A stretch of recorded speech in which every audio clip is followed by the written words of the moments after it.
Hello, everybody. Welcome to another episode of Cosplay Interview. Today's guest, as you can tell by the music, is a Power Ranger! Especially Discordia Cosplay. And today we're going to talk about how he got started in the cosplay business and what he does as a cosplayer. Hope you guys enjoy the interview as much as I enjoy interviewing all these cosplayers. Discordia today is our guest, followed by Mama Pool later at 1:30 p.m. Mountain Standard Time. All right. So, Discordia, how are you doing? I'm doing all right. How are you? So, how did you discover cosplaying to begin with? Um, kind of like the shortened version of it is I started in 2008 when there wasn't really like a scene.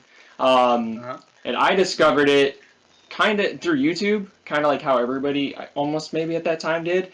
Yeah. Just kind of like see it floating around, like the best cosplay, top 10 cosplayers in the world or whatever, or like Google image search. I'd be like, that's really cool. No idea what this is, but that's freaking cool. But the catalyst for me actually starting cosplay, and it might still be on YouTube, was a Roxas and Axel CMV from Kingdom Hearts 2 to It's Not Over by Daughtry. And that was it. After that I was like, I don't know what this is, but I want to do it. And my friend was with me and he did some research, and then one day he's like, it's called cosplay, and I was like, what is that? And he's like, it's this. And I was like, that's cool. And then later I figured out, because like I said, back then cosplay wasn't anything. So it was even hard to know what a convention was. So I found out what a convention was, and I found out that we were having one back home where I'm from. And so I went to him and was like, "Yo, you go to these things called conventions. These are all the crazy things you can do. We need to go. And there's one coming up in a few months. We gotta go." And that's how I got into it, and it was kind of like a rabbit hole from there.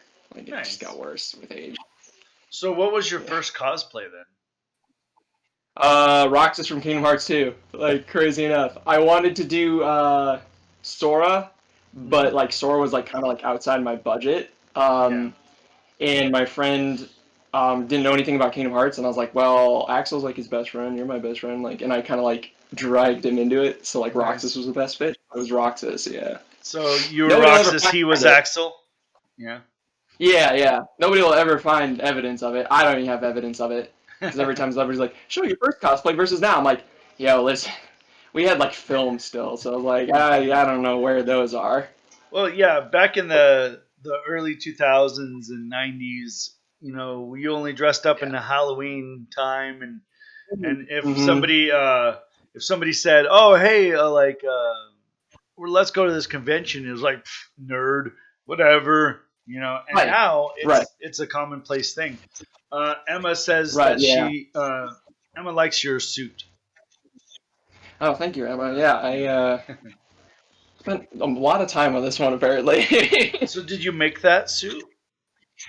I made a good chunk of it, right? So the bodysuit pattern is by Super Geek Designs, and then it was printed by Zente Zone. And then I would say I did about 80% of the work on the suit itself, the materials, and then I did all the finishes and putting together. Nice. So it's, yeah, kind of a weird combination. So, what are your next three cosplay plans?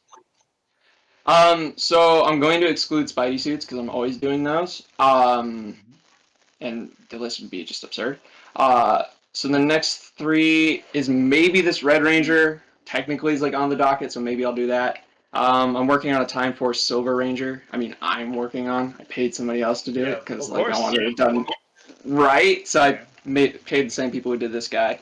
And then I don't know. Batman. Eventually, at some point, Batman will get done. Yeah. And So, then Emma asks, would you like to make the Mighty Morphin White Ranger cosplay?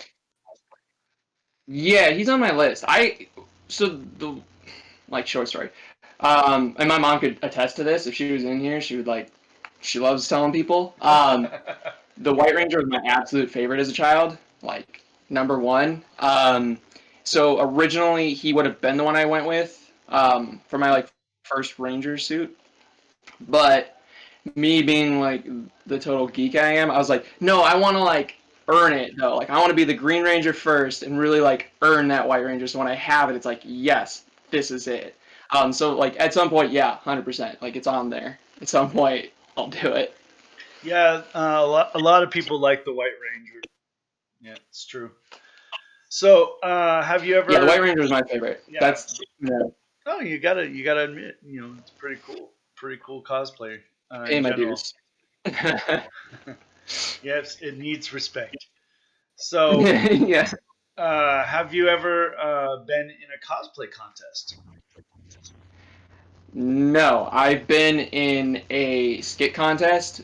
The reason I haven't been in a cosplay contest is because in Arizona specifically, the rules are really, for me, they're weird. Because like in the Midwest, they're a lot more broad, so you don't have to have specifically made every single detail to enter the costume contest. They have different categories for like skit, like overall performance and other things. Like they really account everything else. Um, so unfortunately here we're still in the mindset of like cosplay specifically as craftsmanship. So unfortunately I haven't been able to. But I entered the skit contest at Saboten a few years ago.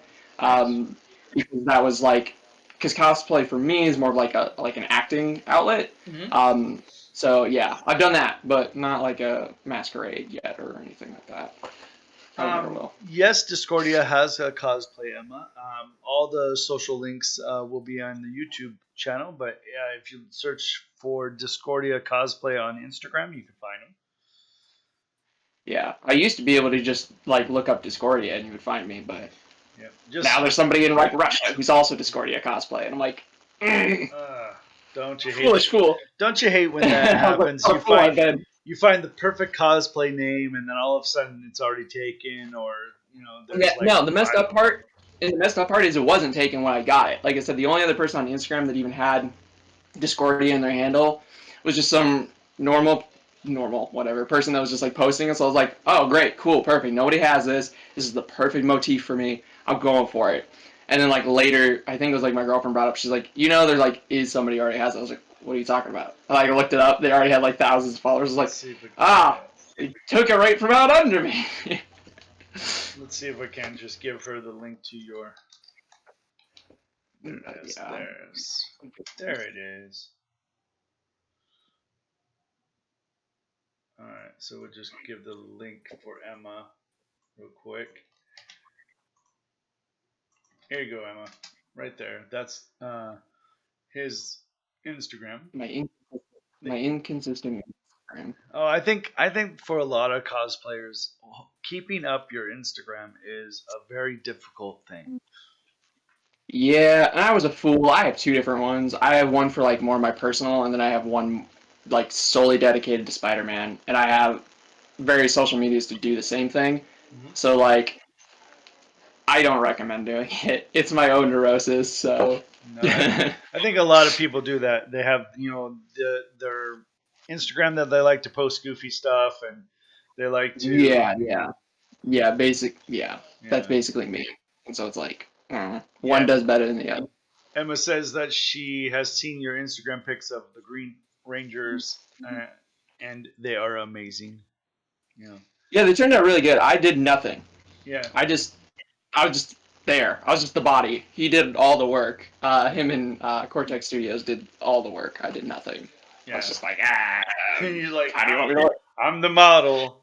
No, and that's what like Yeah. a lot of times cosplayers do. Like some cosplayers can go above the Call of Duty and like make their own cosplays and design all that, and then do the photo hmm shoot. But like a lot of hmm cosplayers are just eye candy.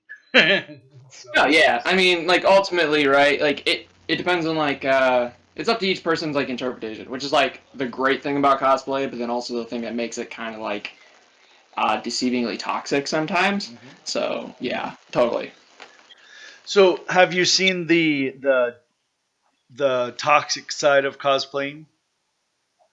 Oh yeah, like that's pretty much how I changed my cosplay name was because of that. Because like I seem to have like a tendency to create like polarizing effects or like discord among people, and so I was just like, oh yeah, I kind of feel like Discordia carrying around the golden apple a lot because like yeah, for sure. And like you know, you could have like the best intentions too, and it just happens. Like it just kind of is. It's like the nature of the community and how it, and part of that's like the largest part of the demographic versus whatever.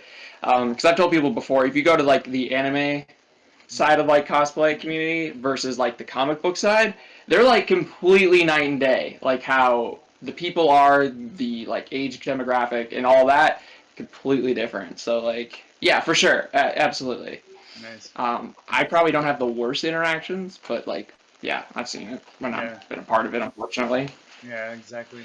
So when you do make your cosplays, would you prefer sewing, armor making, or wig working? Um, I'm terrible at all, but wig working is like the easiest for me. I did my Cloud Strife wig myself, and like I was pretty proud of it. It turned out pretty decent for like having little to no skills. Same with my Sora wig. When I did cosplay Sora years ago, like I did a fantastic job on it. I remember still being like, yeah, that's still the best I've ever done. That'll be the best I ever do. No, it's Um, hard. It's hard to wig yeah, work. Mm.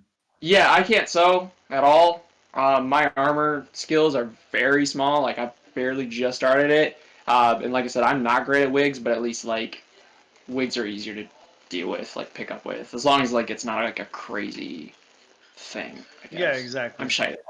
No, I Yeah. think I think that's everything with cosplayers. There's always something that you're going to improve on, whether it's in Right. sewing, Yeah. whether it's in Yeah. armor making, in general. So when you do photo shoots, do you prefer Mm. to go on location, or are you more of a green screen fill in the background type? Let me feel that. I hate green screen. Some people can do it great, and those are astonishing. Um, but typically, I find like those are hit or miss. Hmm. It kind of depends. I do a lot more photo shoots at events strictly because it's convenient, and usually the photographer is going to like cut you a break, and like you're not going to pay the outlandish price.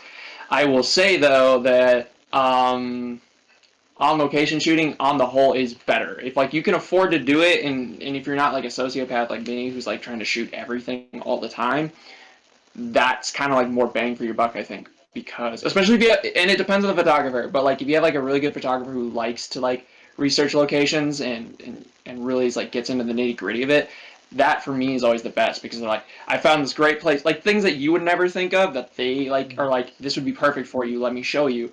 Um, so I prefer those, but I definitely obviously do way more of the other one because like again I'm trying to shoot absolutely everything as much as I can, so it's like that usually works out the best. Yeah, true. So, is there a type of character that you cosplay frequently? Um, if we're talking, are we talking like Sure. archetypal like Let's go with characters? that.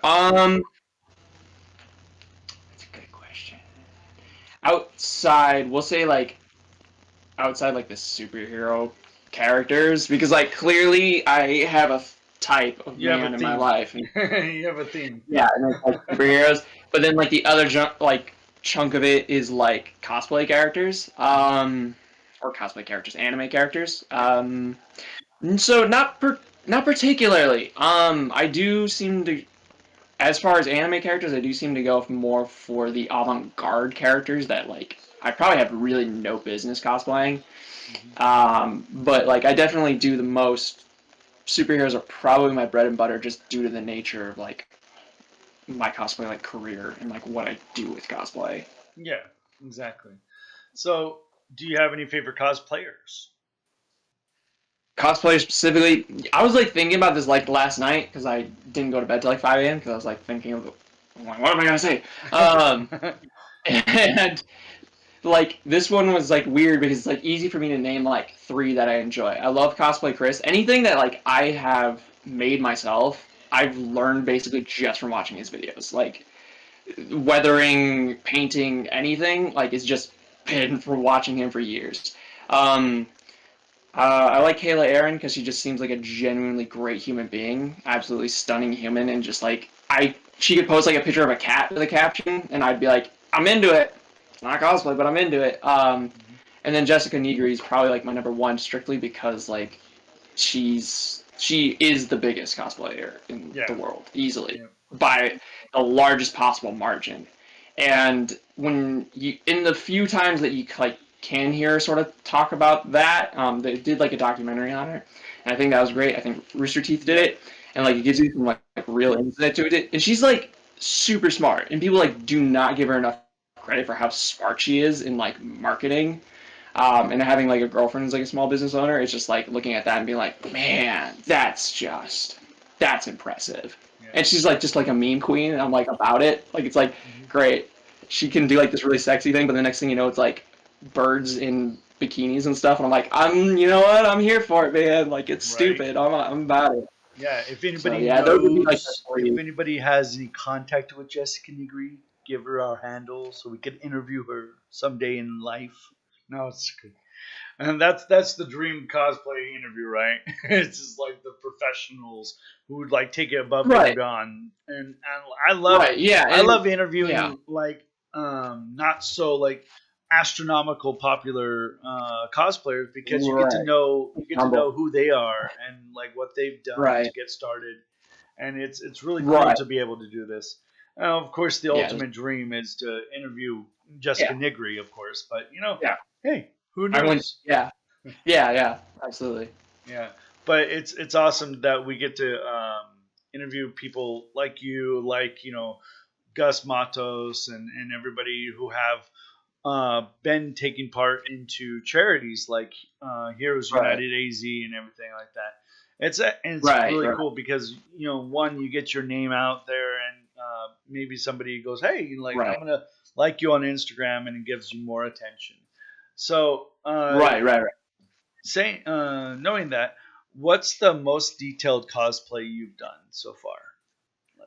Um, I was thinking about this one too last night, and I was like, it was hard to like kind of pinpoint because a lot of my cosplays aren't particularly crazy. There's stuff with like more accessories than others. But as far as detail, man, I was thinking about it like last night, and I was like, I honestly am not sure.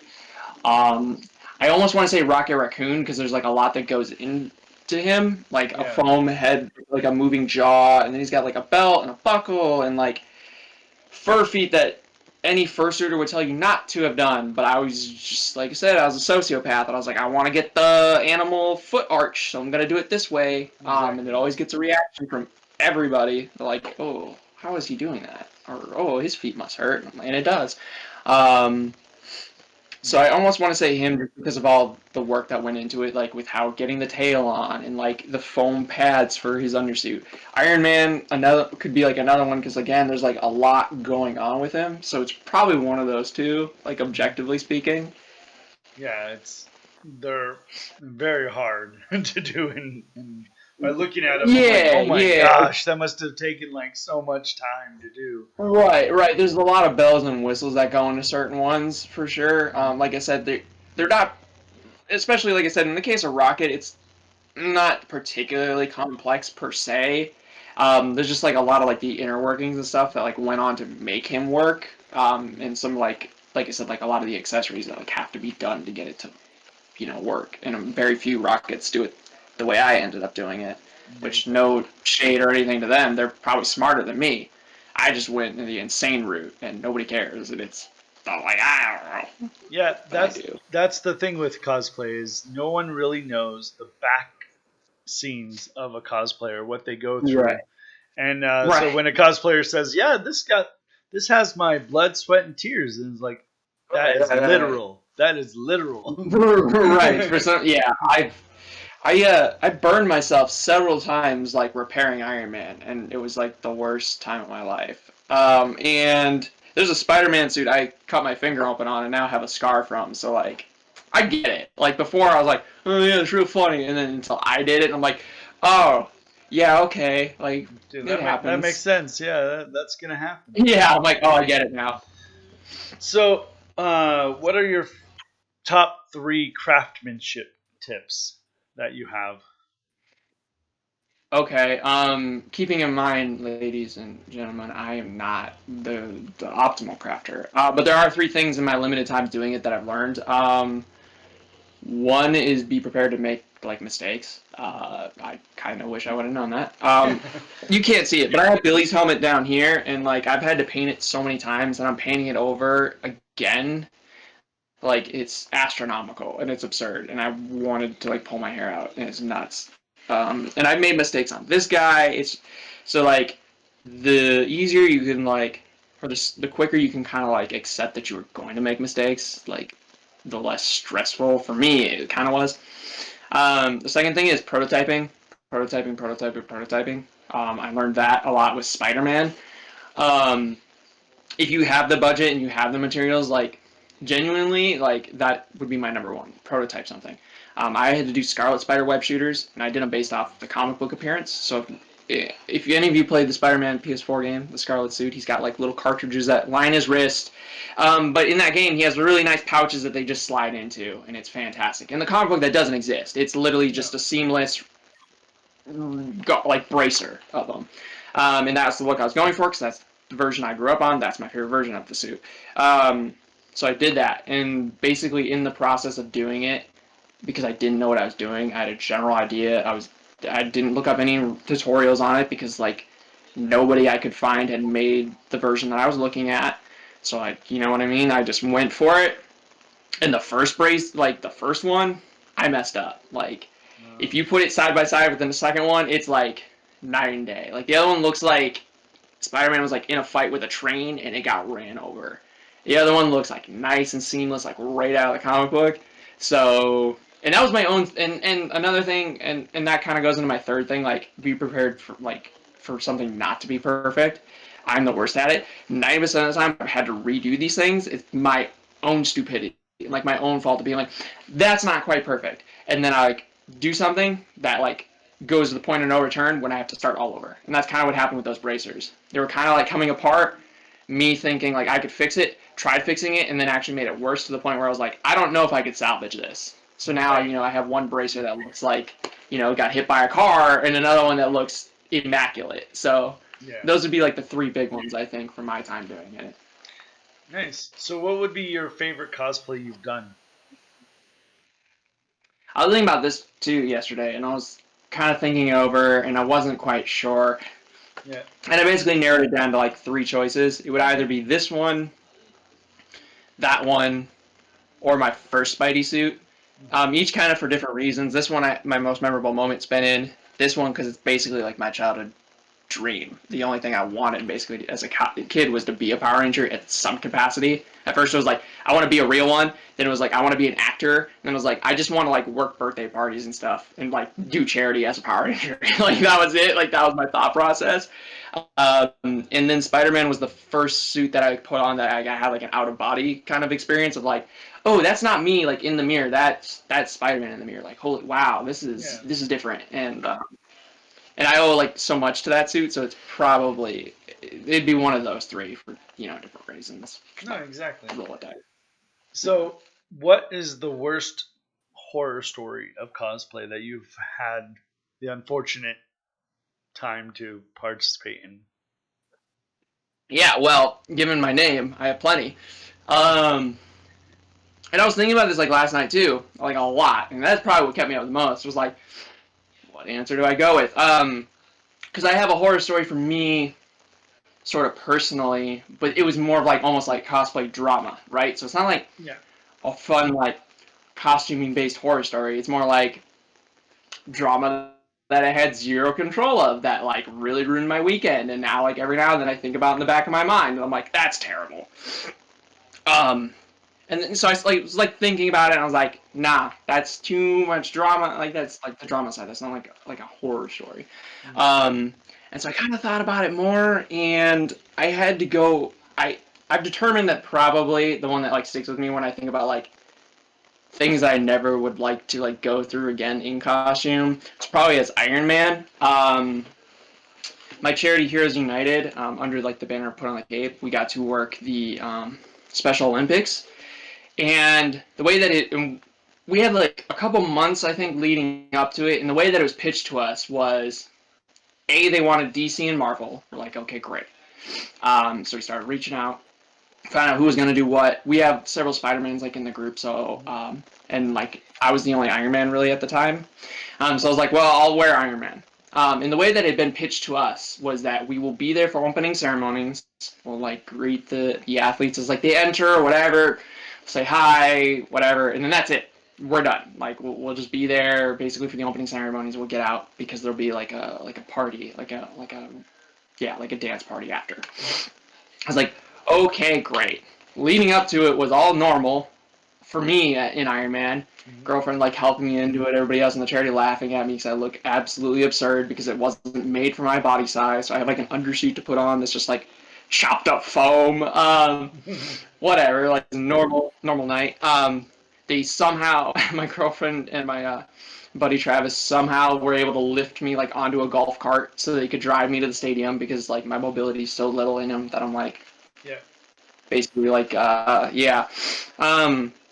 So anyways, we're doing the event and it's fine. I'm sitting there with Gus Matos. He's on like my left or right because he's Captain America, and so like I go where he goes basically, and it's all normal stuff. Gus is like kind of looking out for me if anything happens, whatever.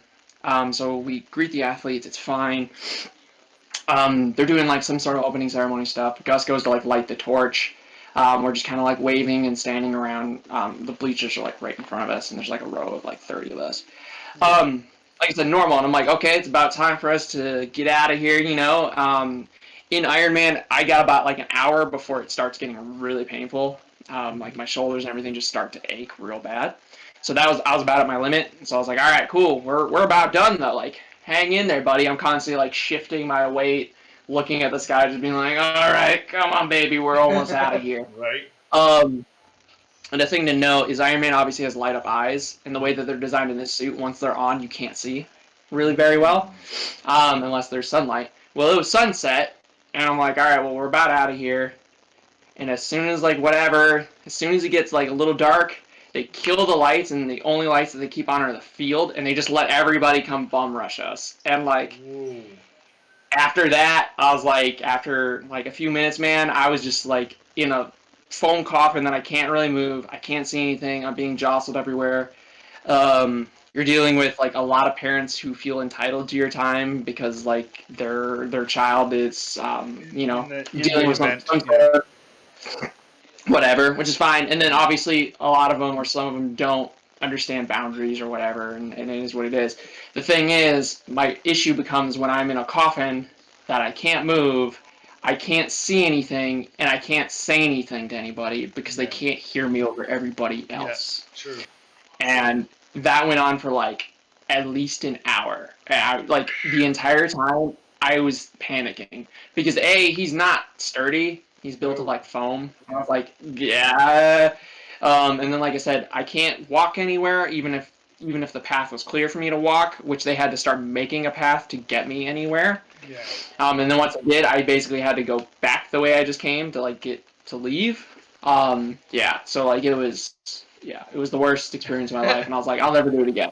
Yeah. I was like, yo, it's great. But what was pitched to me was like way different. I will absolutely never do like the event as him anyway. You think you're like, oh, it'll be great. Like Iron Man's cool. Let's go. And then all of a sudden, Yeah. Like and like I said, the way it was pitched was like you'll just be there for opening ceremonies and then you'll be out. And I was like, great, I can do that because again, zero mobility, not a lot of vision. I was like, fantastic, I can work with that. And then yeah, it was completely like kind of different. So what would I had a be? panic attack the entire Yeah, I don't blame you at all. Usually, cosplayers in those big suits, they have to decompress a little Yeah. bit. Right. So, what would be your funniest cosplay story? I'm not too sure.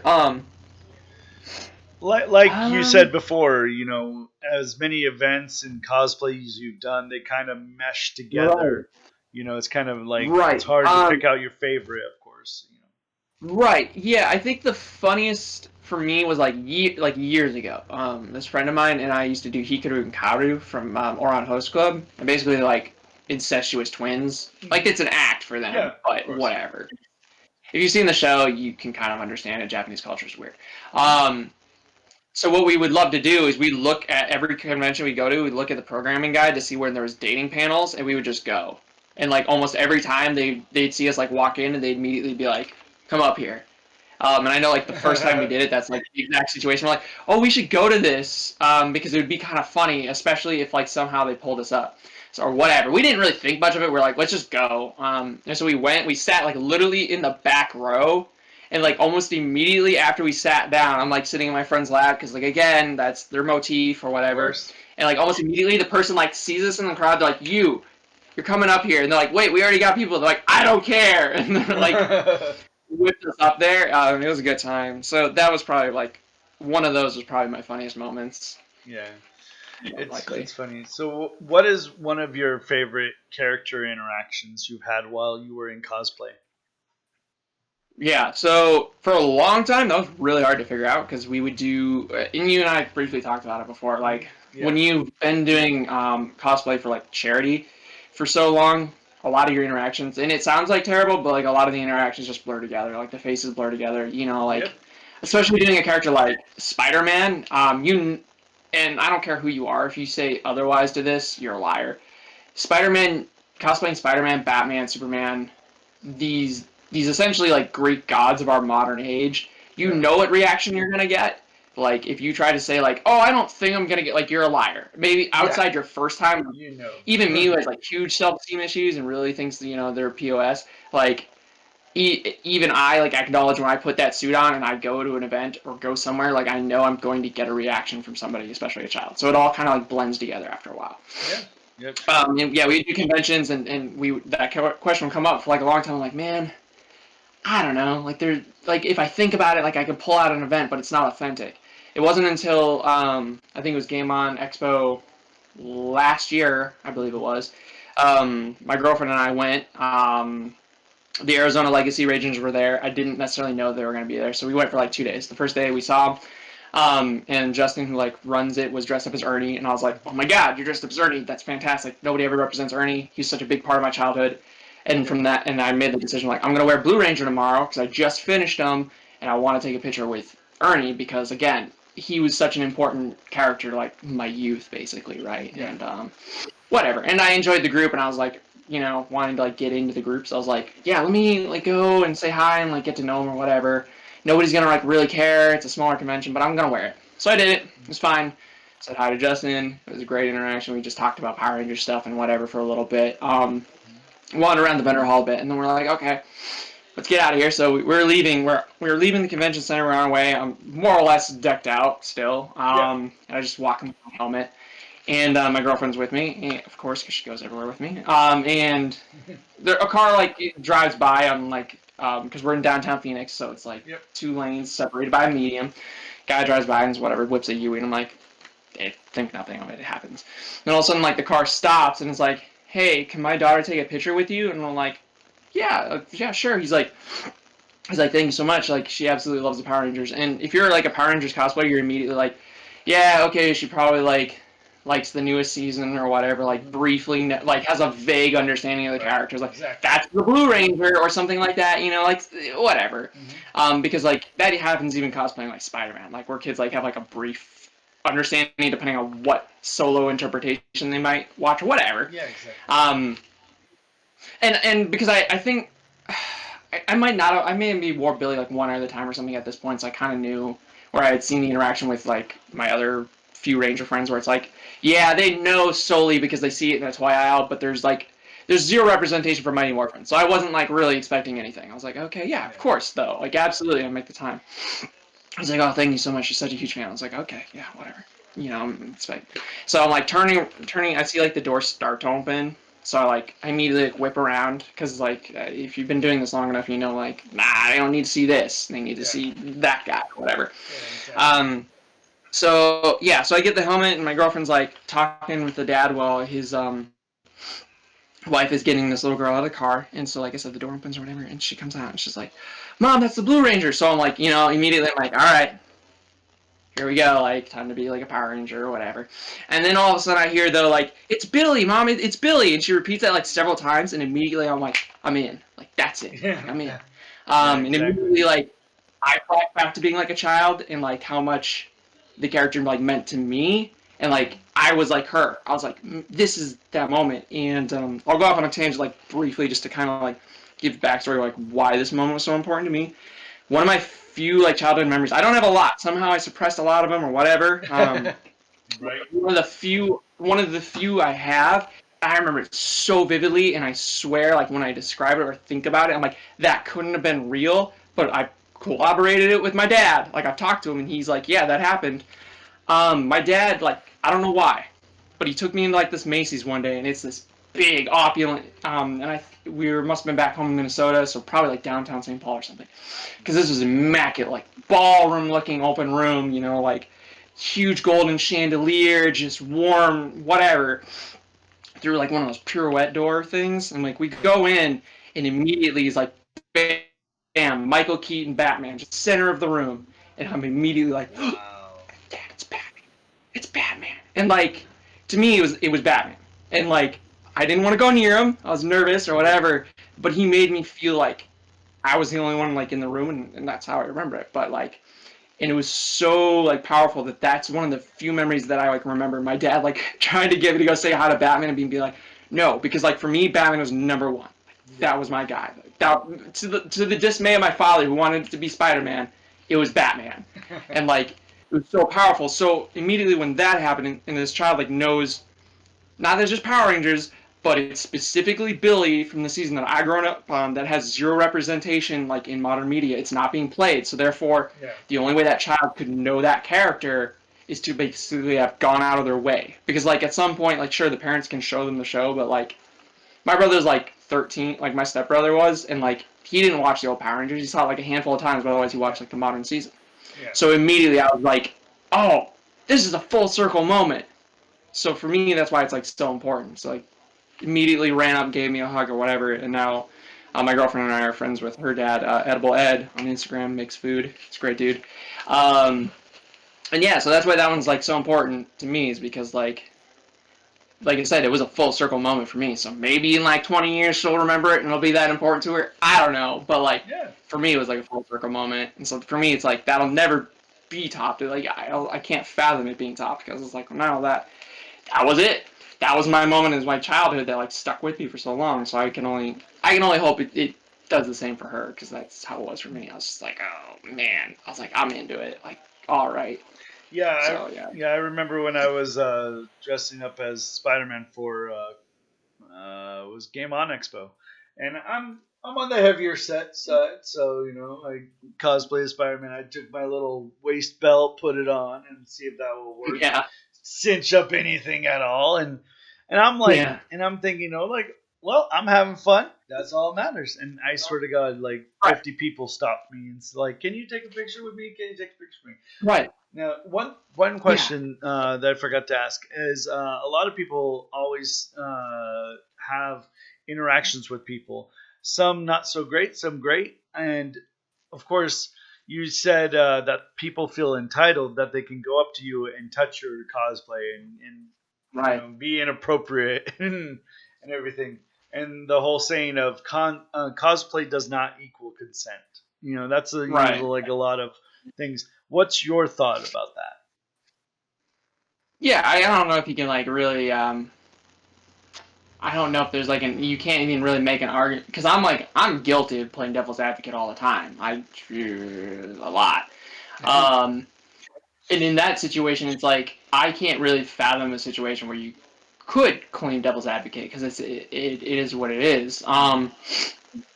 When I first started, and it's different too, because it's how you break it down, right? There's no fathomable defense of like inappropriately touching somebody Yeah. because of like what they're wearing. Like there isn't. I think where it gets interesting for cosplays not consent is when you verse like what I started and how people interacted with one another versus today. Because when I started, people would full on, if they loved your cosplaying character, they'd full on sprint and tackle you. Yeah. And like that was just part of the community, and it was like whatever. Like you knew if you wore a popular character, that was the risk you were taking, and that was okay with everybody. There was yaoi paddles, which are now banned from all conventions because people would walk up and smack you in the bum with them. Usually consenting though, like just so everybody knows, like Yeah. it was usually consenting, but like I'm not gonna say it never like randomly got hit. I didn't, so like I don't know, but like those Yeah. were a thing, and now they're banned at every convention, and it put a whole company out of business. Yeah. Um, so I think that's where it kind of becomes interesting in that regards, where because it's like, Before, you wouldn't think much of like asking or like giving a hug or something, and now it's a little different. Like I said, like back in the day, like glomping, as they called it, was like totally normal. So, but it's valid, right? Yeah. Like when you get older and the community is like more woke now, like you understand like that dude, if he breaks apart, like I do not have the means necessarily to fix him, and if I fix him, he's not gonna look as good. I would hate for somebody to like tackle me and destroy this freaking thing, because like that's a lot of money, and like that it's a thing that I can't repair myself. Yeah. So yeah, like I said, I don't. It's really hard to like argue that it's like I said, invalid sort of thing, because like it is. It's just like the cultures change, we grow, and unfortunately, you pick up bad traits from like older generations because it's a generational thing. Each generation gets better at being like a better society, like better people. Yeah. It's kind of sad that we needed that, like we needed that campaign. But again, like I said, and this is kind of just goes like side note of like cancel culture, kind of seems to forget sometimes that like you're raised a certain way because the generation is saying a certain thing, and it's like a slow progression of getting better, right? So like Yeah. while it's like I said, it's sad that we needed that. I think it's also important to understand that, like I said, people slowly get better over generations. Like I inherited things from like my adoptive parents that weren't necessarily always great or whatever, and like I'm not like the fucking worst. I wasn't like a Nazi or something racist Exactly. or whatever.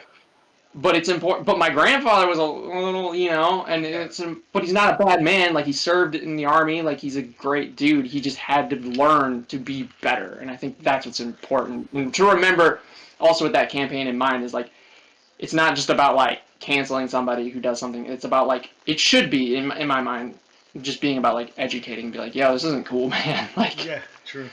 I think you'll win more people over, and it'll Yep. go farther by using like compassion and understanding. Not saying you got to forgive somebody if they inappropriately touch you. I've been Yeah. inappropriately touched a couple times, um, or harassed. Like, so I get it, but Yeah. it's also being able to be like, yo, No, to kind of this is laugh me, it right? off. Use it as like a Yeah. teachable moment.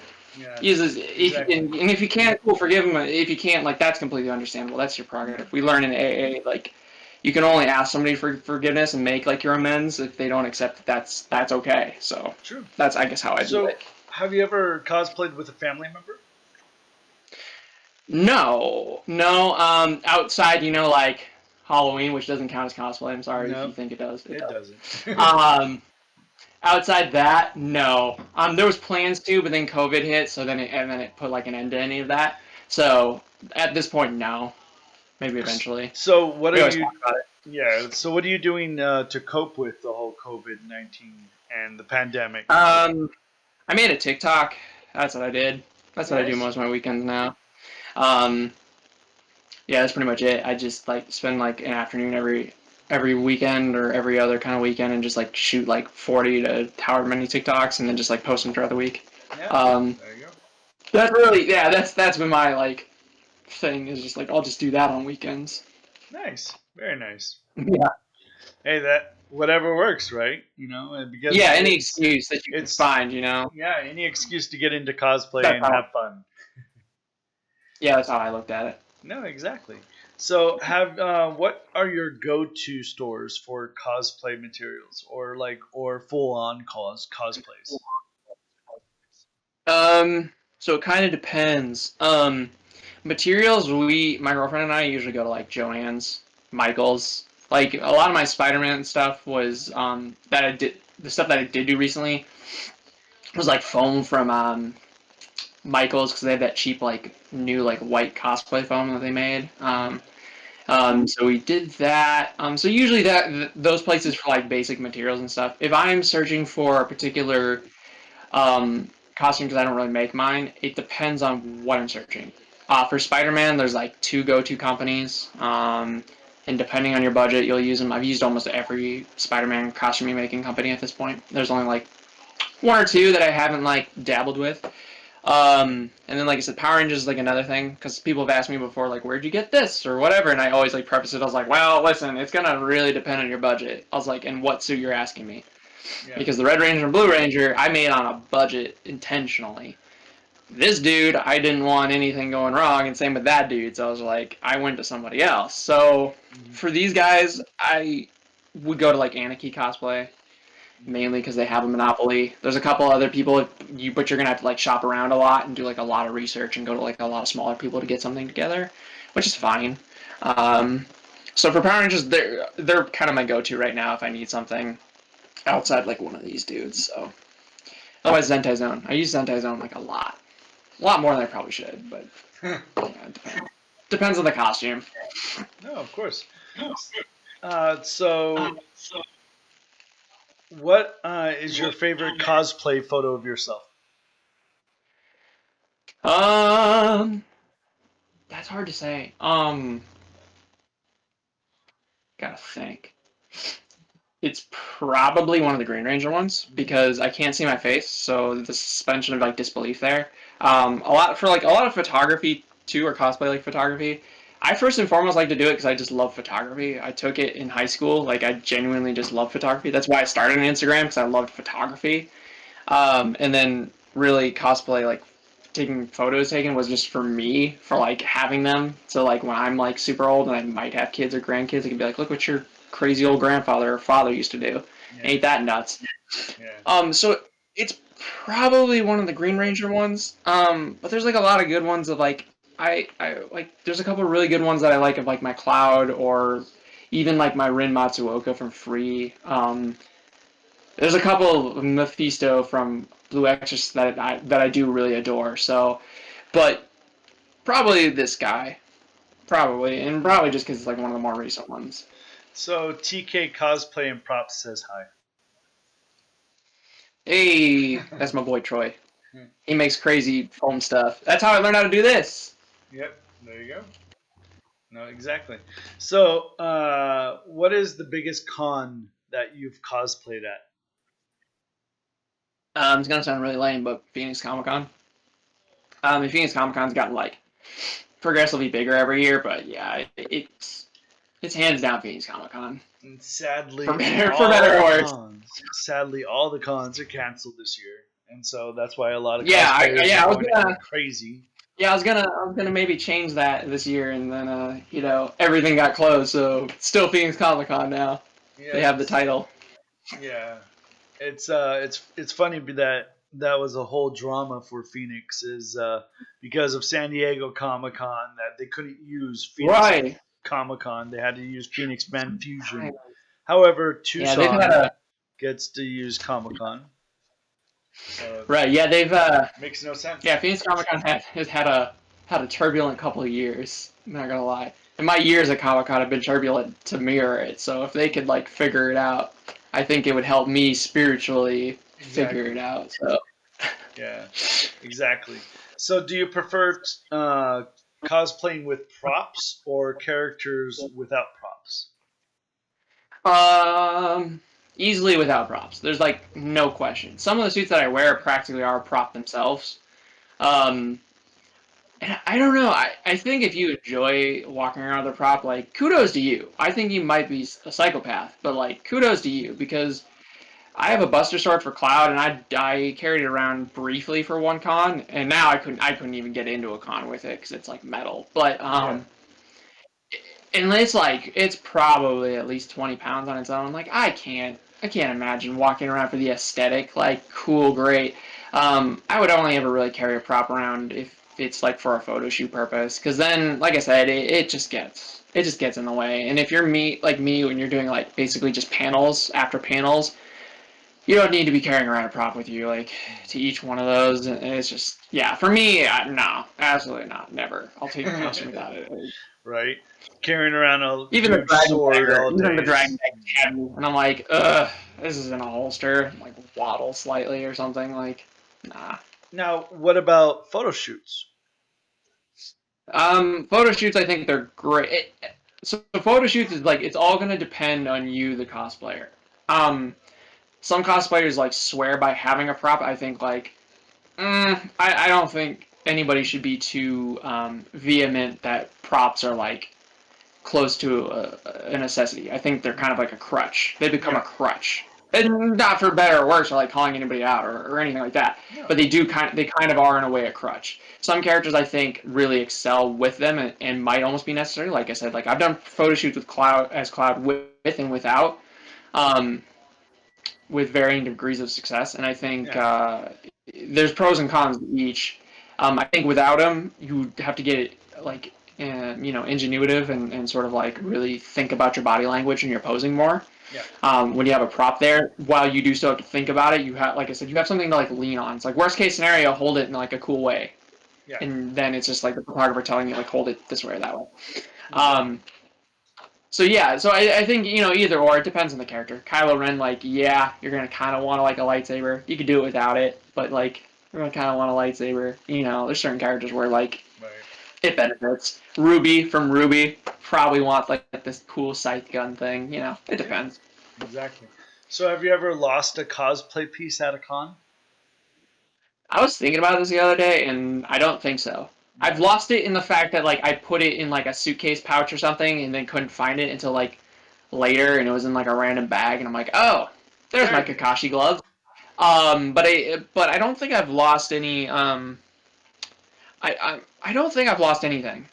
Have you ever? Thankfully, my grandparents raised me well to like make a checklist of everything, so Yeah. like not yet, thankfully. Yeah. Watch, wallet, cell phone. Yeah, You'll yeah. check before you Thankfully go. not yet. And I'm pretty good about like while I'm doing it, I'm organizing all my stuff because like that's a big thing that cosplayers need to learn to do sometimes. Keeping your Right. hotel like organized will make it so less stressful. But yeah, thankfully not yet. Not that I can remember. So, have you ever purchased a cosplay piece at a con? Yeah, a couple times, but each time they were just a wig. I did it for Kakashi once, and I did it for the Pokemon Trainer N. Um, but otherwise, and for like, and when I was doing Pokemon Trainer N, I would sometimes find like Pokemon that are really cool. If you could see this room, it has them, all these weird ones everywhere. Yeah. Um, but other than that, no. I think those are really the only kind of times that I've done it. Thankfully, So, do you prefer to cosplay solo or in a group? solo. I thought about this at length because I think while groups are formed with the best intentions, every one of my cosplay friends that were in a group will all damn them and basically say they're terrible. They're not worth it. Cosplay groups, and like a lot of the kids, if they see this, are gonna be like, okay, boomer. But like I'm telling you from like years of experience, they're not really worth it. They're stressful. They're a lot of work, and like I said, they more times than not, from what I've talked to, like with like I said, a lot of my friends who have been in groups or whatever, they ruin the experience or like they Yeah. destroy friendships. Eventually, might not happen at the start, but eventually it will. I think if you're gonna do like a group, your best bet there's two ways to do it. If you're gonna have a group, it should be you with a group of friends who can like have genuine conversations without ever mentioning like cosplay or like anime or whatever it be. Like that you're genuinely and like keep the group small, like no more than 4 of you total. Like cool, that'll be like your core group that you like maybe do some cosplays with. I think if you're gonna like expand out that and do like a group, like say like My Hero Academia is huge right now, or on any of those, you need to do them with a specific goal in mind. That's how like all the professionals do it, and I think that's because like that's genuinely just the best way to do it without risking destroying friendships and drama, unnecessary drama. Yeah. Um, when I did Oron, the reason that it worked so well is like we're doing this for a panel. We will do a photo shoot, and then that's it. And we did it. There was zero drama. It all worked out great. Everybody had a fantastic time with each other, and we're like, awesome. And then that was Yeah. it. And then we all kind of just like went away, and most of my friendships with those people, if I had them, have stayed. Um, so I think it needs to be specific for what a goal in mind, whether it's a photo shoot, a panel, or whatever. I think when you start expanding it, like I said, outside that and like long term, it's just a ticking time bomb. No. Like I said, Yeah. Exactly. younger cosplayers are gonna be like, oh whatever, that's all bullshit. I promise you, it's not. I'm telling you this because I've been there several times where it's just like it implodes. Yeah, and then you like find like me, like I said, I wasn't in a lot of cosplay groups, but I like talk to my friends and be like, oh yeah, we're not friends anymore. Like, and it's constantly basically because of that. Yeah. No. If you go around the con, if you go around the con at like towards the end of the con, you'll see all the teenagers who dressed up like each other, always having arguments, and then like, No, yeah, I exactly. want to It's go like get you're food. dealing It with was like, well, I'm not hungry yet. We have to go right, yeah, right. together. You're dealing with like a lot of emotions. Like I said, if you do it, if you're gonna have a group, keep the group to like about 4 people that's like your core group that you Yeah. build off of maybe, and then anytime you're gonna do like a group bigger than that, like I said, have a mission in mind. And like I said, I'm like an admin or like a supervisor of a charity that now has like 80 members, and I'm telling you from experience, like it's not a great time. It's a ticking time bomb, and it's just, and if you're in charge of it, it's even worse because you're just in stress mode. You're just like, I just got to keep everybody from falling apart. Like No. Yeah. that's just the nature of it. So Well, and especially with these interviews that I do, is it's kind of stressful to make sure that the cosplayer will be ready, that working around their schedule. Okay, you can't do it.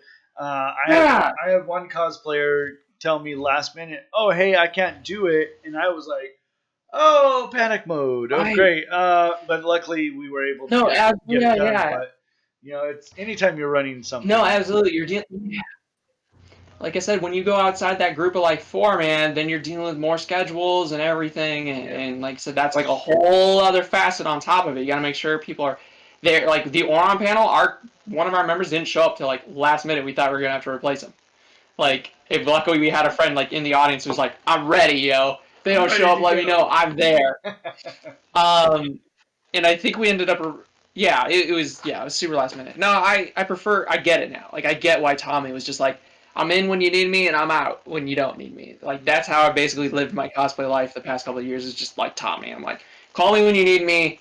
Otherwise, I'm not gonna be here. Like I ain't sitting in this group chat. Like nah.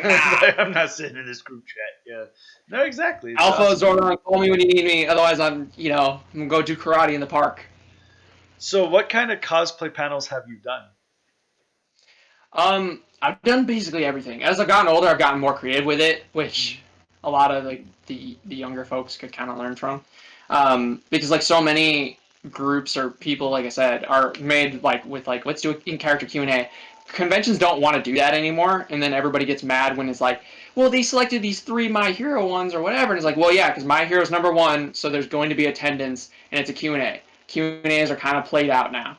Like Yeah. for a Q&A to be successful, you have to be so in sync. You have to have like a really great group of people who like know their characters, can relatively act, who can get along, who are genuinely really comfortable, and that's almost impossible to do if you're just slamming random people together. Like, so I've done a ton of those to a lot of varying degrees of success. The Oron being the best, and that's because I knew about half the members, and the other half of the members knew somebody else in the group. And like anybody that was paired together knew each other extremely well, so it was like we Nice. are super 100% comfortable with each and every single person.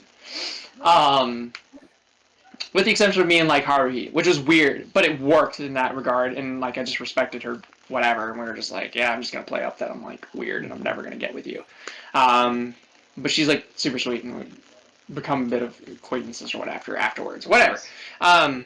So I've done those, but like as I gotten older, I was like shifted more to like gimmicky sort of like themed panels, like I started doing a Death Parade panel, which was just like a game show panel, just like themed like Death Parade, the show Death Parade, because that was kind of the motif of it. And then my girlfriend started helping me with it, and it kind of got infinitely better. We worked on it to get it like really down to like a nice system and just stuff like that. I do a training camp for Kakashi, which is basically just like an obstacle course with like throwing stars and stuff at like styrofoam heads, and everybody's like graded on a system, and like the top few in the class get like rewards and like a certificate, and stuff like that, and like it's based on like your participation and stuff. Fun.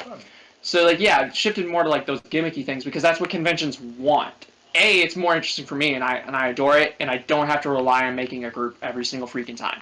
Yeah. I always pick a panel I always pick a theme or a thing that I can do myself. But if I can bring in more people to like help with it, fantastic. That's always my goal, and I think like a lot of cosplayers can learn from doing that. And again, almost every one of my panels gets picked because again, I'm not doing a Q&A, but I'm giving an immersive experience because I am setting it's a role playing panel almost every time.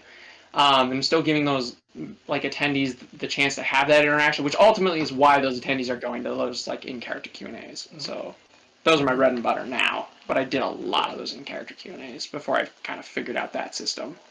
Yeah, I'm thinking of doing a cosplay panel when they come back uh, Mm-hmm. back to normal. Is how to talk to a cosplayer. Because how many times Yeah, have you had people come up to you, and just fangirl or fanboy? It's like, a little bit. Not as much I nowadays, can't but talk. yeah, a little bit.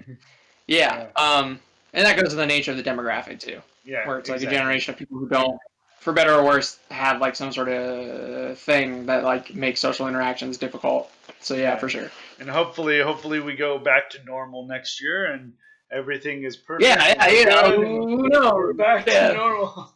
Well, we have yeah, the first convention is TaioCon in January, so yeah, fingers crossed that we can actually do that. yeah. Who knows, Yeah, man? who knows exactly. So, have you had a chance to um, uh, like you've said you're not the most creative type of person, like you don't make your cosplays, like do you buy more Mm, cosplays than make them, or would you say it's a good even yeah, number, yeah. As far as or commission them, you yeah, commission them? as far as like cosplay goes, yeah, I'm not a creative person. Outside of cosplay, like sure. Um, but yeah, so I easily buy more, and that was just because like when I started cosplaying, I didn't know how to do anything, um, and so that's kind of how it stuck. And as I've gotten older, I've had less time to like sort of pick up those skills, so it's became a thing of like, do I want to invest all this time getting really good at sewing just so I can do this, or would I rather like save that time and just pay somebody like overseas to like make it? So Hmm. like yeah, easily I buy everything. Yeah, And that's just like again, to me it's never been about like the craftsmanship. It's been about the love of like the characters and the theatrical yeah. acting side of it. So can you move around like a Power Ranger then? Relatively like not I'm not as Woo! like well equipped as some other people. Relatively, I would say I know some very minor karate or like that, and so like enough to like sell it to like a 5-year old, like a six Nice, year old who maybe like, nice. who's barely maybe started. But like if you tried to like have me sell it to like a 12-year-old karate student, like no, he's gonna be like, you got some good there. Like I can fake it enough, but he's gonna outshow me with like something in like 30 seconds. Yeah, Um, so it kind of depends. Like I used to be able to do flips. I haven't done a flip in like years, and I will never try and probably do one again. Like yeah, half of me, because like when you do Spider-Man, you get asked to do a flip a lot, and like for me, I don't know how it is with other people who can do flips, but for me, like my brain is like immediately starts going to like what muscles it has to move in order to like possibly do it, and starts calculating like how much yeah. force are we gonna need, how much like how are we gonna spin, how high, what's the likelihood that we're gonna land this based on like you know what I mean? Like my muscle Right. memory just kind of takes over because Yeah, of how long it took me to learn how to do it. And so like I always like I'm like I got a 50-50 shot at least like landing this. yeah, I was like, exactly. or like a 10% shot that I whiff it, crack my head. Right. 40% I like don't hit it very well and I like stumble or something, but I hit it. And a Yeah. 50% chance maybe that I like nail it or whatever, vice versa. Yeah. No, Um, yeah, that's why so it depends.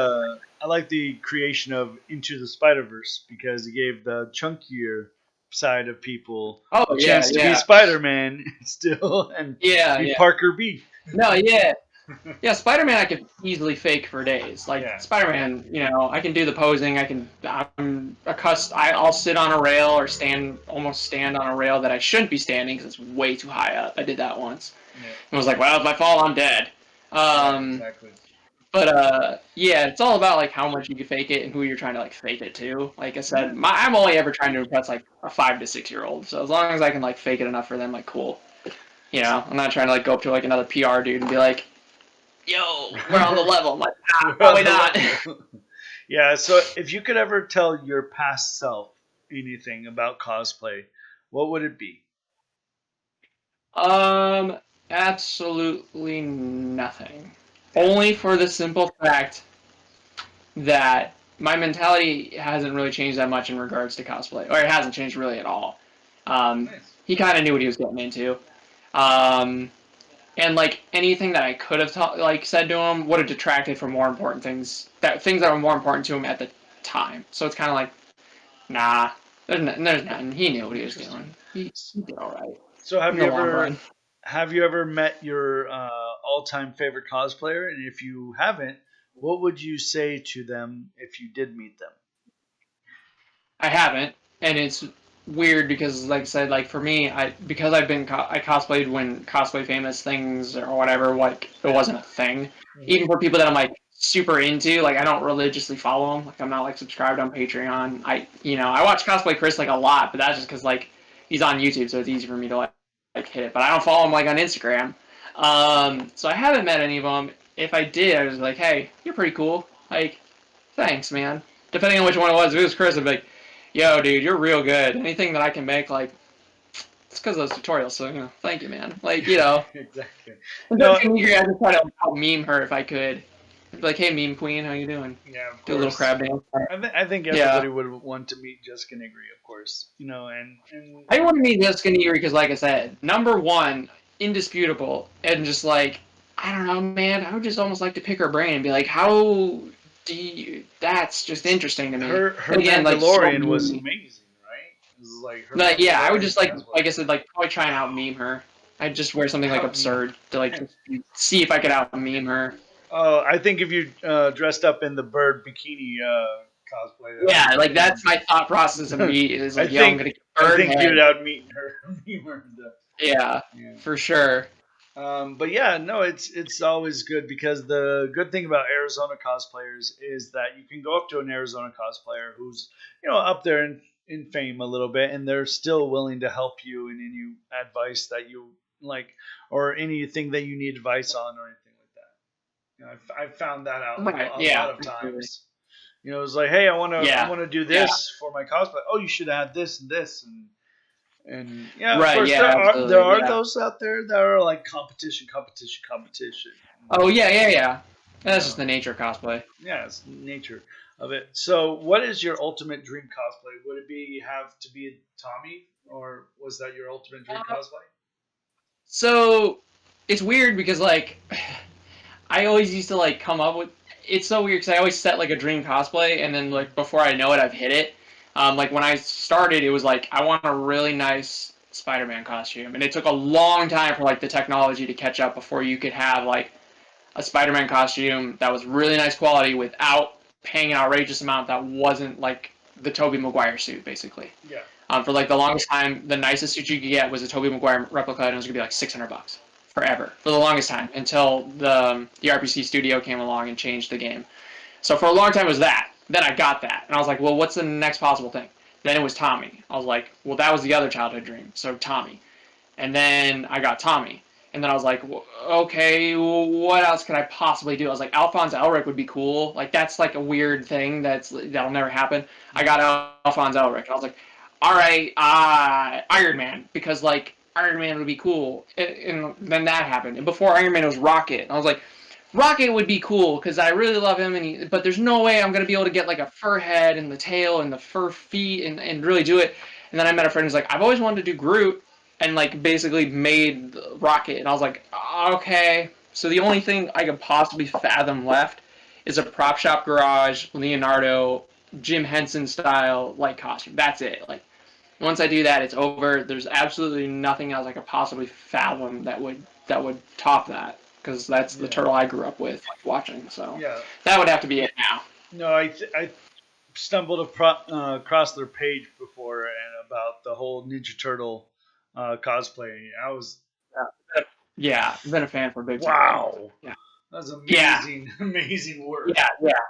Yeah, that would be for the past probably couple years. That's been like my number one outside. Probably Tommy would be like one of those. Yeah, And I've talked to him about it a couple times, but just like never had the money for it. So like that would be the number one. Like if yeah. I ever came into like a chunk of money. I think for the full on cosplay with everything included, it's about $3,600. Yeah. When I talked to him, it was 2,600, but it might have gone up because Yeah, they're nice, and he's constantly improving they too. are nice. So yeah, that would be the number one. I'd be done after that. I'd be like, all right, I'd quit now. We're good. We're no more cosplays. No. Yeah, I would probably at that point officially retire and be like, all right, No, yeah, this is what I'm working with. yeah, exactly. Tommy and Leonardo. No, Yeah, I would be like, all right, I'm good. Like, I don't need anything else. If I died after that or whatever, like, fantastic. I did it. I think my ultimate dream cosplay would be the Iron Man suit from FullBodyArmor.com. It's a full-on Yeah, armor suit, opens up, voice changer, everything. $10,000. I'm like, yeah, that'd be nuts. holy It'd be a good. cow! But Yeah, as long as you could like make use of that, good use of that 10 grand, man, yeah, worth it. of course, yeah. And then like the cool thing is you can step out of the cosplay too as well. Yeah, It opens that's up. nuts. I was like, what the heck? It's like that is the Yeah, yeah, coolest. that's nuts. That's Yeah. nuts. But of course, we all have the dream, and so you think, Yeah, and you're constantly trying to think, okay, what else can I do? What else can I do? And right. Yeah, I've maybe been next fortunate. for you is Yeah, sewing. right. Yeah, yeah. It's I've been fortunate in the past couple of years since like I moved to Arizona to like basically slowly check mark everything off the list where I have to keep like inventing like a new one that's like feasible or whatever. Yeah, For because sure. a lot of times is like the older we get, the more money we have to be able to buy Right, right. cosplays. Yeah, yeah, that's what happens when you get adult money. Start buying this stuff. Adult Next will money, be a green yay! motorcycle. No, Yeah, good luck with that. yeah.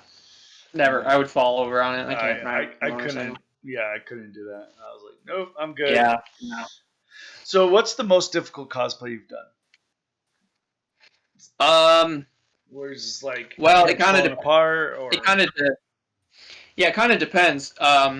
Making was the Blue Ranger because like I was so out of my depth. Like I had no business doing the work on it that I like did do on it because I had zero experience crafting absolutely anything and immediately I'm like I got to make a helmet. Like I have this helmet kit.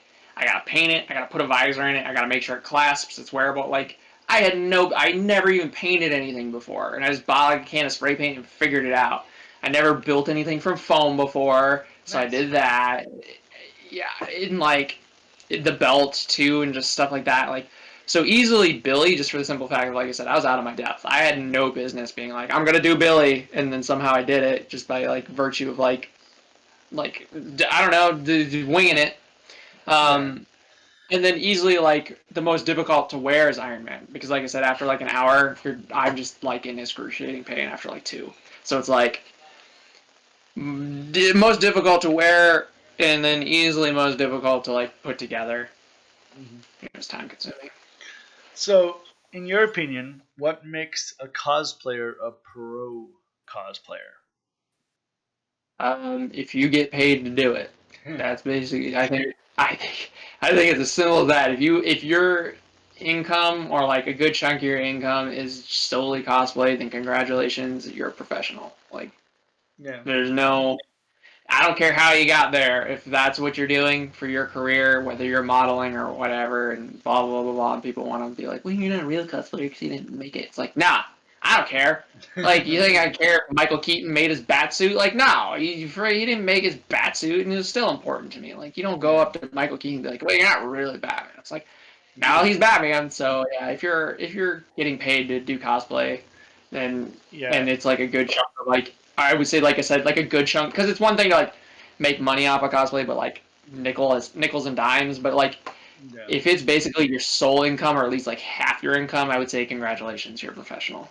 Yeah, exactly. It's like, I could call myself a professional interviewer all I want, it just Yeah, it doesn't make it this is true. what yeah, that's just, I mean, that just comes from my upbringing because my grandfather was like a CEO of like a paper supply company, Mhm. and so like yeah, until you get paid for it, I think he told me this like once too. Is like until you get paid for it, it's not like your career or it's not like your job. So it's like yeah, okay. Yeah. So that for better or worse, that's my thoughts on it. So, what are your favorite parts of cosplaying? Like, what makes it fun for you? Um, the favorite part of cosplay is like I get to feel like a worthwhile human being again. And if anybody wants any context of that, go watch the Batman Beyond Return of Joker movie, and that's all you'll need. You'll get why I say that. So for me, yeah, it's because I get to feel like a worthwhile human being again. Makes sense. So, like everything, there's good and there's evil of everything. So, what are the bad things of cosplaying? Um, it's basically the like toxic community of it, or like the toxic side of it. Um, I've told people it's the downside of cosplay is that it parades around like it was still like 2008, where it's like this open, accepting community where it loves everybody and everybody's accepted. When in reality, that's like the farthest from the truth. It's a facade. It's not really there. It's on the outside. And then when you get into it, you realize, especially in the, like I said, the anime, more so the anime side of it, where like the demographics like a lot of younger and people are like trying to figure themselves out and whatever. And like we're in this age of like cancel culture and whatever, and like when you put that many people with that kind of power at that young of an age who don't understand, like I said, that like that people aren't human, or are human, and like they make mistakes, and they're not old enough to have really made the mistakes, so they're quick to be like, that's you know what I mean. So I would Yeah, say like yeah, it's true. that's his biggest problem. And it comes in like a lot of forms. It's not just people like canceling people for no reason or whatever. There's still like a boring racism. Because we had to have a whole movement about like cosplay not being consent. So it's this idea that like, yeah, cosplay is like this loving, great thing, and it's like, no, it's not. And I'm telling you this because I've had plenty of friends like falling apart over it, like all the time for like either things that like they didn't do, or they did something stupid one time, and so then now everybody hates them or whatever, or this dude's being canceled, that person's being canceled, like that person's being told they shouldn't cosplay that character because they're black or whatever. Or they're white So it's or like, whatever. right, so it's like no, it's not 2008, it's not back then. And not to say like 2008 was great. I'm just saying like from my perspective. From Yeah. my perspective is the idea that cosplay still wants to maintain this image of being a great and accepting community, when it's like really it's like no, you probably just haven't seen the underside of it. Like, and you haven't seen like the person who like is having a mental breakdown.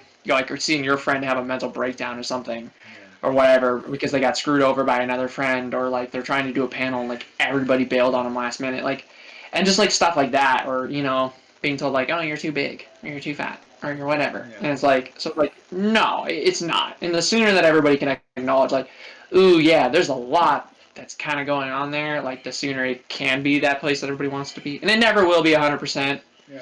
There's too much ego and there's too many of these other things that going on because now there's a lot of money involved.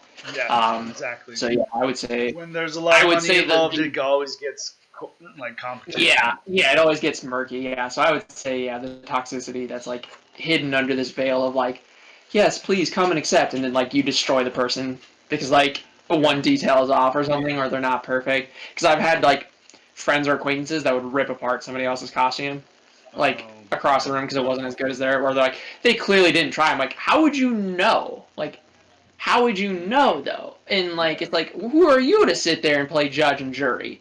Like, Well, maybe they're intentionally choosing to be a casual version of that character for the simple fact that like, no, they weren't ready to do the full thing, so that's fine. Like, so yeah, but yeah, I it's think no. that a long time ago, cosplay was usually set for, oh, we have a movie premiere. Can you cosplay as the character, Right, so right, that we can have more people get to the premiere? right, yeah, So the yeah, authenticity of the character was always needed. Now right, we have, oh, this is my own gender bend, or this is my own rendition right, of the yeah, character, and people are like, oh, that's kind of cool. But there's still those people who are like, no, you don't look like the part. Like me, right, right, right. I have a big uh big root beer belly, as I like to call it, and Fair enough. if I put in a Spidey suit, it's gonna be like Spidey on retirement. uh, you know, Fine, thanks to Spider Verse. yeah, it's thanks to Spider Verse we have Parker V now. Yeah. But yeah, so what do I do? Is I put on a weight belt and I try to cinch it up as much as I can, so I can kind of look like the Spider Man that everybody knows. Right, Whereas right. a person in your physique could pull off a lot of cosplays because you have the physique that Yeah, you've worked but you'd be, hard you'd on. be surprised. Yeah, you'd be surprised too at how many people say I'm too skinny to be Spider-Man. I'm like, you realize like Stan Lee intentionally told Ditko to make him skinnier and skinnier, right? Like if Well, you look back at the originals, he's a string bean. the There's the, no muscle on that boy. the funny thing is, I was talking with Superheroes Unlimited, and he was saying that if you actually look at the how comic characters were drawn, we would look like freaks if we were to actually look like Right. the Yeah, and character. that's another. Yeah, Alex Ross touched on that once, where like, because and Alex Ross is prolific, and he's like, I always just drew them like they were basically naked, and like Yeah. threw a suit over them. Because like, if you look at people in spandex, and you don't have to take my word for it, you can look at any Hollywood actor or whatever, Mm. like their muscles do not show through like they do in the pages. Like that's not possible. No. Spandex doesn't sit like that. That's why like Ben Affleck in Batman, if nobody knows, I'm sorry to like tell you this, there's a muscle suit under there. There's a Like that's muscle not suit. his actual. Even Tobey Maguire wore a muscle suit under Yeah. his suit, and he's shredded. So it's like, yeah, absolutely, yeah. It's one of those things where it's like, yeah, we're welcoming, but it's like, Right. about No. 50-50. It depends on who you are. Exactly. It's always a type of thing. I'm gonna just send Tammy a message real quick to get her in the waiting Yeah. room real quick. Uh,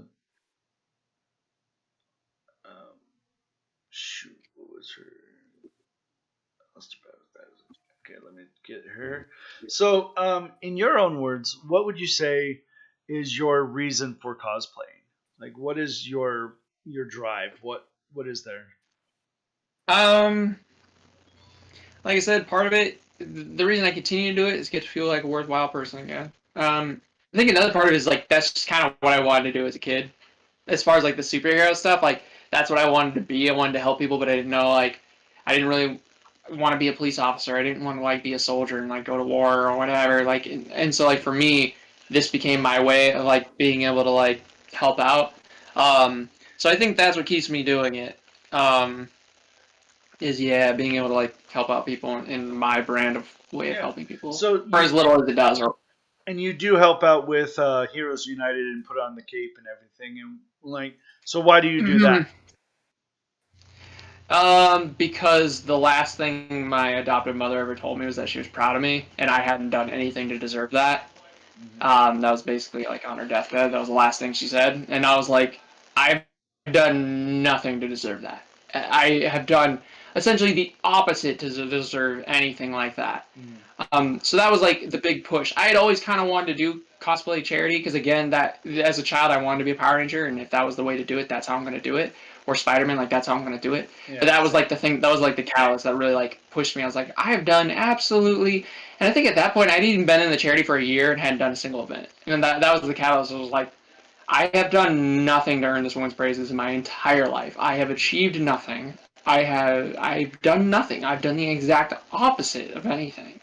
So that's the big thing that like keeps me going, and like also how my girlfriend has said like I'm a gatekeeper of Spider-Man sometimes, and I'm like Yeah. that's probably why because it's not just putting on a suit because it's fun. Like me, for me, it's a big deal. For me, it's like no, it's redemption and being able to live up also to that praise from the woman who raised me because I didn't deserve it, or and I still don't think I do. So like yeah, Yeah. for me that's like what keeps me going and wanting to do it. I think that's what every cosplayer goes through every once in a while. Is just like the whole they go through the body image, they go through their own personal image, their own type of attitude or anything, you know. Right. Yeah. It's different for everybody. Like for me, it was just like fun. When I started, it was like fun, but I didn't go back, and I took like a couple years off, and I didn't come, and I like came back briefly in the cosplay because I thought whatever, but like I said, like I didn't really start cosplaying, especially doing like charity stuff until that, and then that changed everything. My whole perspective and everything changed, and then the more I did it, like I said, the more my perspective or whatever changed, and less about Hmm. like cosplaying at conventions and sort of the other characters. And like that's how superheroes became my bread and butters because I did it more and more. And I was like, no, I got to keep doing this. So I Yeah. don't know. Yeah. Snowball effect. Yeah, exactly. And the whole thing with cosplay is it's like you want to be in, like the character. And do you feel that you would get more attention if you look like the character than if you have your own like version of the character? Yeah, absolutely. There's plenty of I won't name people. There's plenty of people that try to bank on looking semi like XYZ person. Hmm. Um, and to me, it's a little. it's a little whatever. Like it's a little like It's a disingenuous. little much. Some people like yeah, yeah. There's plenty of people that do it and it's kind of disingenuous. There's other people that aren't afraid to be like T Stunning Spidey is a huge like kind of influence for me. He's never shied away from being like I'm African American. This is who I am. This is me personally, and like what and everybody like loves it and like he's created his own brand and his own even like designs of the Spider-Man suit and stuff. So I think it depends. One of the things that he said too is like you have to know how to market yourself and have a gimmick. And for him, it was like he could do acrobatics and he could do like wrestling. He knew how to like fake getting hit because he knew how to do like wrestling and stuff. And then of course he's Yeah. passionate. So I think yeah, I think if you look like the character, right, you have like an easier time to like coast, but it's only gonna last so long. Like Tom Yeah. Holland's only gonna be Spider-Man for so long, and then they're gonna replace him. Robert Downey Jr. was Iron Man for only so long, so depending on when you got into that, like your shelf life it might be more kind of limited before kids kind of stop caring. Yeah. Maybe I don't know, or people might stop caring. Yeah. Well, they So just I think you definitely have they an killed easier off time. Iron Man, so Right? Yeah, so yeah. no, Like I definitely think it's like you have Robert an Downey easier Jr. was time. the only. It's like Yeah. saying Ryan Reynolds is not Deadpool. It's like he made Deadpool. Right. He Right. Yeah. is the Deadpool. Yeah. Yeah, Yeah. exactly. I think you have an easier time for sure. But part of it also is like effort and knowing how to market yourself. Yeah, Those people are going to have an easier time because again, they can coast on the fact like, oh my god, especially like popular characters like Spider-Man and stuff. It's like, oh my god, you look exactly like Tom Holland, even if that person doesn't even really look like Tom Holland, yeah, because exactly.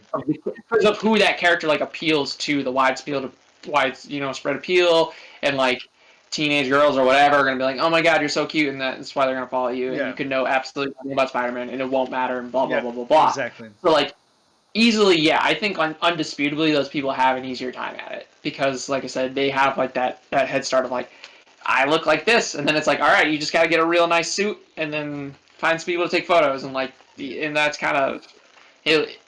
And a lot of the times, like the algorithm or whatever is going to take care of you. yeah, If you exactly. don't have that, yeah, you have to work like twice as hard. You got to actually learn how to like really market and whatever. So Awesome. yeah, Well, again, thank you for your time, Discordia Cosplay. I appreciate you thank coming you. on to the interview today, and Yeah, you of know course. it's been an honor interviewing a Power Ranger. It's fun. Stand in Power Ranger. Maybe one day it'll just be David Yost himself. No, that'd be awesome. Yeah, it's like, well, thank you again for your time, and I appreciate you coming on. Thank you. And Yeah, absolutely. like I said, guys, if when the video goes on YouTube, all of Discordia Cosplay's social links will be on the bottom of it. Feel free to subscribe to our YouTube channel, follow us on Twitch, and yeah. So take care. Have a nice day. Yeah, thank you.